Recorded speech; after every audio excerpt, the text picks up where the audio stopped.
نہج البلاغہ کا خطبہ نمبر 199 ہے کہ اے لوگو، ہدایت کی راہ میں ہدایت پانے والوں کی کمی سے گھبرا نہ جاؤ، کیونکہ لوگ تو اسی دنیا کے حوالے نعمت پر ٹوٹے پڑتے ہیں جس سے شکم پوری کی مدت کم اور گرسنگی کا عرصہ دراز ہے۔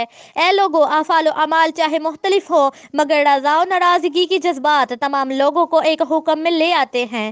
آخر قوم سمود کی اونٹنی کو ایک ہی شخص نے بے کیا تھا، لیکن اللہ نے عذاب سب پر کیا، کیونکہ وہ سارے کے سارے اس پر رضامند تھے۔ چنانچہ اللہ کا ارشاد ہے کہ انہوں نے اونٹنی کے پاؤں کاٹ ڈالے اور صبح کے وقت جب عذاب کے آثار دیکھے تو اپنے کیے پر نادم و پریشان ہوئے۔ عذاب کی آمد یوں ہوئی تھی کہ زمین کے دنسنے اور زلزلوں کے جھٹکوں سے ایسی گڑگڑاہٹ ہونے لگی جیسے نرم زمین میں ہلکی تپی ہوئی پھالی کے چلانے سے آواز آتی ہے۔